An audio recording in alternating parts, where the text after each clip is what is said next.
Welcome to temple views. இன்னைக்கு அற்புதங்கள் நிகழ்த்தும் கணக்கம்பட்டி சித்தரை பற்றி தெரிஞ்சுக்கலாம். பழனிக்கு போகும்போது நாங்கள் கண்டிப்பாக போய் வழிபடுற ஒரு இடம் கணக்கம்பட்டி சித்தரோட ஜீவசமாதி. இவர் ஒரு சக்தி வாய்ந்த மகான். பழனி முருகன் கோயிலுக்கு அருகில் கணக்கம்பட்டின்ற கிராமத்தில் இவரோட திருக்கோயில் அமைந்திருக்கு.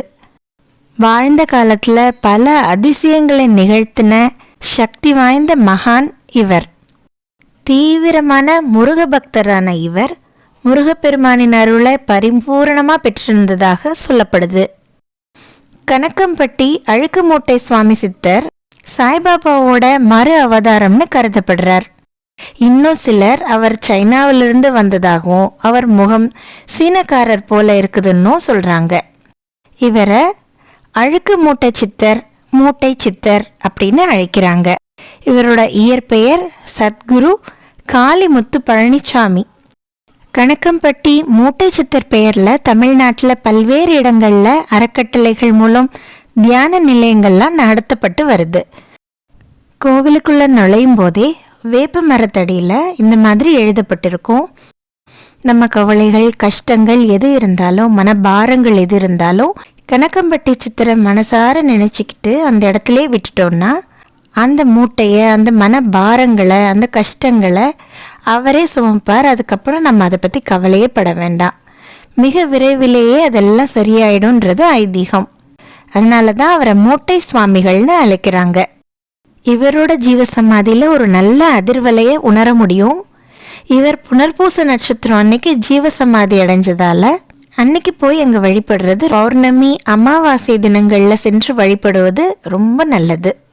ஜீவசமாதி அடைந்த புனர்பூச நட்சத்திர நாளில் சிறப்பு பூஜைகள் நடைபெறுகிறது. இவர் ஒரு செவ்வாய்க்கிழமை முக்தி அடைந்தார்.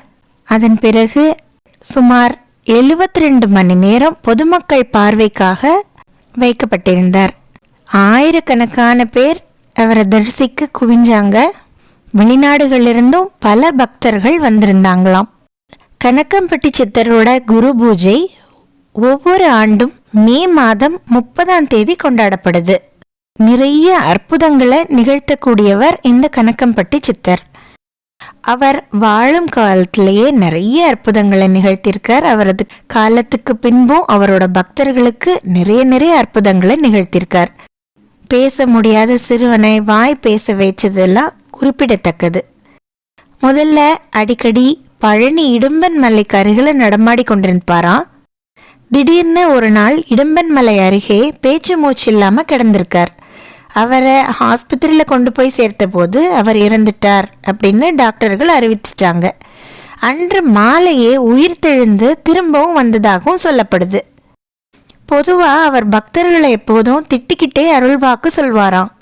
ஆனால் அதில் ஒரு சூட்சமும் இருக்கும். நேரடியான வார்த்தைகள் இல்லாமல் சொல்வாராம். இங்கு வர்றவங்களுக்கு நாள் முழுவதும் அன்னதானம் மிக சிறப்பாக நடைபெறுகிறது.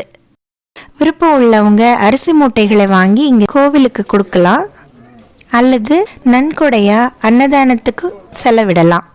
அதனால நம்ம துன்பங்கள் படிப்படியாக குறையும். இந்த அற்புத சித்தரை வழிபடுறதால வாழ்வில் துன்பங்கள் தீர்ந்து நலமாக வாழலான்றது உறுதி. ஓம் சத்குருவே போற்றி. நீங்களும் கணக்கம்பட்டி சித்தரை போய் வழிபட்டிருக்கிறீங்களான்னு சொல்லுங்க. உங்களோட அனுபவங்களை பகிர்ந்து கொள்ளுங்க. மீண்டும் மற்றும் ஒரு திருக்கோயிலில் சந்திப்போம். அனைவரும் இன்புற்று வாழ்க வளர்க.